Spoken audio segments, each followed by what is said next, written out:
talk now. This MMA, what we talking about? Yeah, you tuned into the pod now. Gonna be hard for you to stop now. Yeah, we caged in. Yeah, we caged in. Yeah, we caged in. Welcome back to another episode of Caged In. I'm your host, Chris DiCarlo. Today we got a very special guest making his debut on the show. It is Cade Berardelli. How are we doing today, my man? What's going on, brother? I appreciate you having me on here. Of course, man. Of course. I know you got a big fight coming up next week, November 15th in Philadelphia, man. You're going in there for the amateur 175-pound championship versus Eman Hardy. That one's going down at Art of War 38. Of course, we're here to talk about that one, man. But I want to get into your background first. Since this is your first time on the show, let the people get to know you a little bit before we start talking about some fight stuff, man. So right off the top, where were you born and raised, and what was growing up like for you? I grew up in I was born in Philly actually, but I grew up in Pittsgrove, New Jersey. I still live here now. It's a small town. Country fields, I grew up outside, in the woods, hunting, fishing my whole life. Yeah, it's not much going on. Like when I started going out to the city and training and meeting people, people are like, "Where are you from?" Nobody has no idea where I'm from, and everyone thinks Jersey is like. No one really thinks of Jersey as like farmlands and stuff. You know what I mean? For sure, man, 100%. Growing up through school, were you an athlete at all? Were you playing any sports? If so, which ones were you playing? Yeah, I was always a athlete and competitor. I started wrestling. My bad, something fell. I started wrestling when I was pretty young. I think I was like 4 or 5, and I wrestled for a while, and then I was going through like in like middle school and stuff. I was going through like just some life stuff. I stopped wrestling, and I was just being like, I was like a badass kid, just doing stupid stuff. But I started playing football in 6th grade or 7th grade, and then I was all in on football. And then when I got into high school, I started doing I started wrestling again my freshman year. So I wrestled, played football, and I was all in on football. So I kind of just wrestled, and my coach wanted me to, and I enjoyed it. And I also did track. My coach wanted me to do track. I threw discus, which is Nice. not a lot of people know what that is, but actually I ended up having a close like a 95% scholarship to Rider University for discus, which is Division 1. So it was pretty good experience, but I never actually went there. I started training, and then Yeah. as soon as I started training, I was like, yeah, this is exactly what I'm going to do in my life. Hell yeah, man. Let's talk about that introduction to MMA then. Obviously, you touched on your wrestling background a little bit. What got you into an MMA gym for the first time, and why did you decide to, start chasing this MMA, journey or dream, if you will? So for me, I'm gonna bring this back a little bit. I remember like my grandfather. He was always like, "Yo, you're a smart kid. You're good at math." He's like, "You got to be an engineer." And people would always be like, "Yo, like, what are you gonna do?" I remember like you go to school, it's like, yeah, college. You're gonna graduate, go to college, work a job, retire at 65, and just like hope to enjoy. So I never saw like a cool end goal with that. I never like.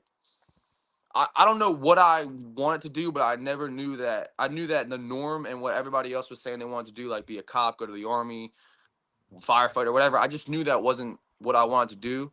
And then I remember I started I was with my buddy, and I think I was like 15 or 16 at the time, and I had known what I knew, like Conor McGregor, and I knew all that stuff. And I remember I watched I forget which fight it was, but I watched fights at his house, and then I started researching it all. And I remember I looked up like MMA, and it was the Diaz brothers came up, so I started watching on them. Then I remember I watched Nate Diaz beat Conor, and dude, that stuff had me hooked. But regardless of the fact, I was still training, and I was like, all right, I wanted to be a football player.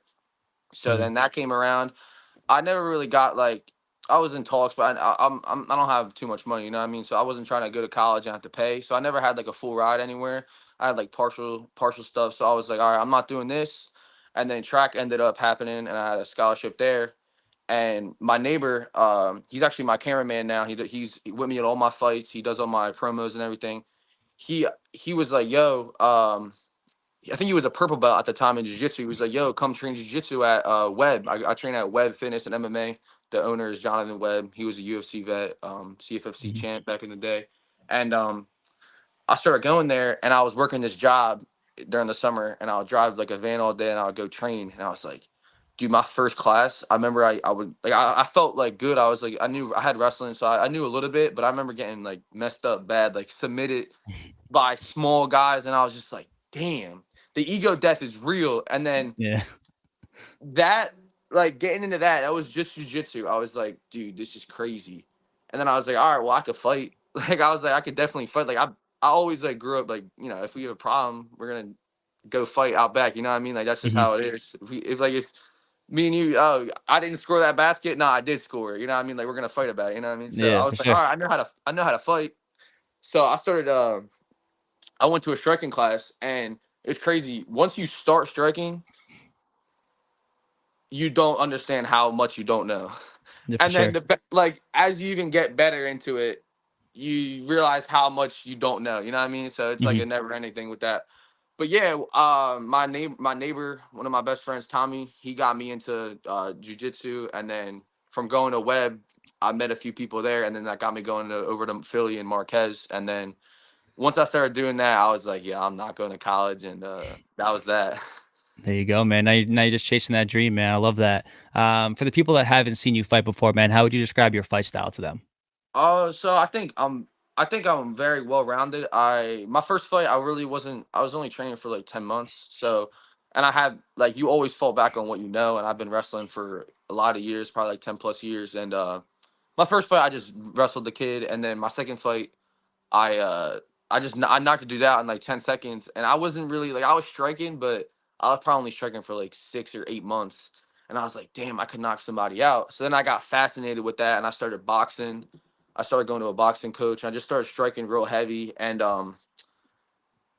I've been training. Yeah, obviously as an MMA fighter, you gotta train striking, kickboxing, boxing, Muay Mhm. Thai. You gotta have a good clinch game, wrestling, jiu-jitsu. So I'm training everything. So I think I'm well rounded, but I do like to, like, I'm not gonna stray away from trying to knock somebody out. At the end of the day, like there's so many fighters nowadays, especially like people that turn pro, and you gotta have an exciting style, and you gotta be able to knock somebody out. You gotta be able to submit somebody, but nobody wants to see somebody just throw a jab and a leg kick the whole fight, or just hug somebody the whole fight. You gotta be excited, and I'm definitely going out there and trying to knock somebody out, trying to TKO them, submit them, whatever I can to do to get them out of there, and get the crowd to get behind me. You know what I mean? For sure, man. Let's dive into your fight history a little bit. I know you were currently 4-1. Yep. Your amateur MMA debut was back in June of 2023 at Cage Wars 58, man. What was it like, making that walk for the very first time? Were you nervous? Were you excited? What were all the emotions there for you making that Yeah. walk? It was surreal. Like, it was a dude. It was crazy. I remember it was just like I don't know, dude. I can't compare it to anything. I hunt a lot. The one thing I can compare it to is when I'm sitting in the stand and a a nice deer walks out, and I know I want to shoot it, and like that, dude. Just that, it's like a primal instinct. Your hairs in your back of your neck stand up. Your heart starts beating, and yeah, dude, it was crazy. I remember what actually freaked me out is I was pretty relaxed for it, and then my coach's wife, the day of my fight, like we did my shakeout, we get back, and we're just chilling in his house. We probably got like 2 hours of chill, and his wife goes, "You're really fighting tonight?" I was like, "Yeah." She was like, "Wow, I've never seen someone so calm that's about to get in a fist fight." And I was like, that started getting me overthinking. I was like, Yeah, "Crazy, like, why would you say that?" So shout out to Alex for saying that, and yeah, it was surreal. I was nervous. I was scared. I was feeling every emotion at once. It's hard to explain. for sure, man. You ultimately end up getting a win in that fight, man. Unanimous decision victory. How did it feel to get your hand raised by, no nonsense? Keith Peterson was the ref for your fight, man. You got your hand raised by him. Yeah, It's your first MMA fight, man. The first experience, and you overall, you end it 1-0. How did that feel? What were the emotions like there? dude, it felt great. I was like, all right, UFC champion coming. Nah, that's what I mean. You know how it is. But it was funny, bro. I didn't know Keith Peterson was gonna be there, so when I saw him, I was like cracking up, dude. I'm not gonna lie, cause like no disrespect to Keith, he's real short. I'm 6'2", he's real short, and he's just like a funny looking dude. He sounds like he smokes 3 packs of cigarettes a day. No disrespect, he might, I don't know, but it was just like surreal. I was like, damn, like this guy. I've watched this guy probably hundreds of times on the TV, like for UFC fights, and dude, it felt good. I went out there, like I did what I had to do. I listened to my coaches real well, and it was just like I was putting my feet in the water, and I was like, all right, well, I'm here now. Like the water ain't too cold, I can deal with this, and it felt good, man. Getting my hand raised, and after that, I was just like, all right, like I'm right back in the gym the next day. I was like, when's my next fight? And I got a fight, I think, a few months later. I had a fight actually, and some dude pulled out, so I think it was a little bit longer than I wanted it to be, but yeah, I just kept fighting, and I just keep fighting. You know what I mean? 100%, man.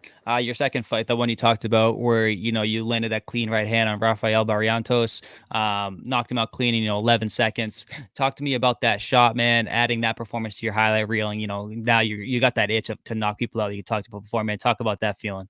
Yeah, I don't.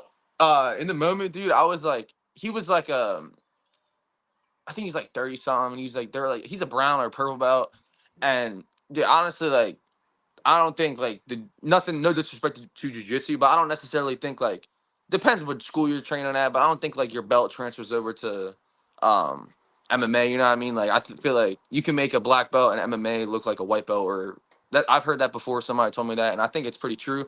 So I went out there and I was just like, all right, my teammate had Jay Watson had knocked this dude out in 7 seconds. So I was nervous for that. And then they come in afterwards, and I was like, damn, he knocked him out that quick. I was like, nah, I gotta win. You know what I mean? Yeah. And then I went out there, and I remember I was just like, they actually didn't play they played the wrong walkout song. So I was like, whatever, feeling emotions, and they played the wrong song. So I remember I was just like laughing. I was like, yeah, they played my wrong. Like, this is not my song. Yeah. And then I got in there. Yeah, I was just staring at them, and I remember like, we touched gloves, and then I think I threw a jab and a hook, and then I threw another jab, and I landed that cross, and he fell, and I was just like, I just started going crazy. Like I never felt that emotion in my. I don't think I've like in a sanctioned. No one's ever a sanctioned fight. I knocked somebody spark out. Like I was like, oh my god, like I was going crazy. It was awesome. Everyone was like, yeah, like the whole crowd. That experience was crazy. And I think it was a bit of a double-edged sword too, because I knocked him out, and then after that, I'm like, yo, I'm the next Joe Pyfer. Like I'm knocking everybody out. You know what I mean? Like I look up to him a lot. He's like a big brother to me, and I was like, yo, I'm gonna just start knocking everybody out now. So it was good and bad because I learned that I do have knockout power, but you have to have the IQ with your strikes to be able to set something up to knock somebody out. People think like, you look at like Ilya Topuria or like even like a Joe Pyfer, a Josh Emmett, and you're like, oh, they just got the touch of death.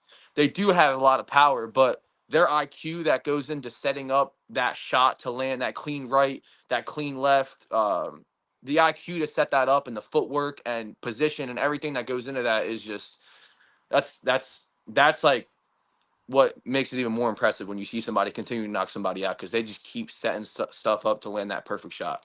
For sure, man. You're going into your sixth fight now in roughly a year and a half since you stepped into the cage for your debut. Which areas of your game have you noticed the most in growth and most improvement in since, that first fight? Striking 100%. Nice. Yeah. My first fight, I threw a 1-2. I dropped him right off the bat with a 1-2. And then from the whole fight, I threw like not that many strikes, and I was just taking him down and trying to like ground and pound him. But you can't ground and pound to the head, but now I can. But I couldn't then. And I was just looking for submissions, and I don't know. I was just rambling on, but yeah. For sure, Yeah, man. my striking, for sure. My striking. Love that. Love that. Let's get into your training camp a little bit, man. I know you mentioned it a little bit. You're over at Webb Fitness and MMA under, head coach Jonavin Webb. What's the vibe of your gym, man? And what's the culture that Jonavin's kind of building over there with you guys? So, dude, it's a great school for jiu-jitsu. We have the fight team. That's not even the fight team. It's just like the morning practices that most of the fighters go to. And 11 the jiu-jitsu is on Tuesdays and Thursdays. We go there, dude. We roll hard. We always got like good people coming in, whether somebody's in visiting to see like Joe or Andre. We always got UFC guys funneling through there, and then we have like last week we just had the Rod brothers in there, and Nice. they're in there, dude. They're at next level. But yeah, we push hard in jiu-jitsu there, and then on other days, most of the days I'm in Philly at Marquez in the mornings, and that's like the fight team there. But like we're with the same team, you know what I mean? So we train at both spots. We're like affiliates, like sister gyms, I guess. Mm-hmm. And yeah, that environment is tough over there, man. We train hard, and I remember my first times going there. I was like, dude, I don't know if I'm cut out for this. I remember leaving there like in tears, getting beat up. I'm like, dang, how am I gonna get where I want to go? But Mhm. yeah, we don't mess around there. That's awesome, man. I know you touched on your head coach, Jonavin Webb, former UFC fighter, fought at the highest levels. What's it like having a guy like that as your head coach, and what is kind of some of the knowledge that he's been passing down to you guys? Dude, it's great. I got like I'm real close with Jonathan. He kind of like when I started training, I switched up the course of my life, and I'm actively trying to become a better person. I found God when I started training, and I think that all correlates together. But meeting John, man, he's like a father figure to me too. He's like a coach slash boy. Like he's like my boy. He's my coach, but he's also like a father figure to me. I look up to him a lot, and knowing that he's been there at the highest level and knowing what he's done in his career, I think he's 12-3 or 12 and like that's still, and he's only 34. Like he could still be fighting, you know what I mean? But he had to take that step back because he had a family and he wanted to, he had a gym. So it's an honor to be under him because I know that like the fighter in him, he probably still wants to be out there. He's probably like, damn, I could be out there in the UFC right now. But the fact that he was able to step back and focus on guys like me and my teammates, it means a lot to me because I just know that all the skill that he had to go there, he's putting into us and he's putting time and effort into us. So it's like when I get out there in that cage, I want to perform as best as I can to pay him back. You know what I mean? For sure, man. That's awesome. I know you touched on Webb Fitness and Marquez. How's training camp looking like for you right now, man? How you feeling? How's the body feeling? You're just over a week out. How's everything going, man? Who are some of your main training partners for this camp, man? Just talk to me about this current training camp, man. How's it going? Yeah, I feel great. This is definitely every fight camp I'm in, like I'm so young in my game that I'm just getting better. I feel like I'm getting better every single day, every week. Somebody will be like, yo, do this. Like, you throw your jab, pull it back this way, or like, I'm learning a new skill literally every day. But yeah, I feel great. This is my first time going down to 175. I'm gonna fight at welterweight eventually, but I feel good, dude. I'm in great shape, phenomenal shape. My cardio feels great. Some of my main training partners are Jose Soto. He's definitely my main training partner. He's a little bit bigger than me, but I don't know if you know about him, but he's a monster, dude. That man's so good, and he's gotten me so good. He's also one of my best friends. Um, Training with him is like a gift and a curse because I can like get something off on him, but he's so good to where like I'm trying to like come at him, but he's also getting better, and it's tough. But other than him, I train with Joe a lot, which is Mhm. it's Joe. He's good. He's very good. Joe. I train with Andre. I train with Manny Morales. I train with there's a lot of guys, man, on our team. Our team's big. Miles Lee. We got a big team. There's a lot of high level guys to train with, and I'm grateful for it, man. Like I don't ever want to be the best guy in my gym, and I'm nowhere near close to the best guy in my gym, and that's how I know that's where I'm supposed to be. That's awesome, man. All right, let's get into it, brother. Art of War 38. You're going in there for the amateur 175-pound championship versus Eman Hardy, who is 5-1. What do you know about Hardy, man, and how do you feel about him? And how do you feel about him and his game? Uh, E-man, it's funny. I actually know, we're like friends and stuff. Like I'm not friends, but I see him around, and like we have mutual friends. So I've like dapped him up and stuff, and we've talked, and we've like shot the shit before. But when they sent me his name, I was like, all right, because I was just trying to get a fight, and I was like, all right, cool. Like I haven't fought. If you look at my record, you might say like, oh, he's sandbagging. I fought three debuers, and that's just because I couldn't really get fights. So I was just fighting anybody. I just wanted to, get out there and get the experience. And he's 5-1, so on paper it looks like this is going to be my toughest test. But I've watched him fight a lot. I think he's a 155er, but he's fighting out. He's just taking. He's like me. He's just taking fights. Like he's a real fighter. He likes to fight. I know he's going to come and bring the fight to me.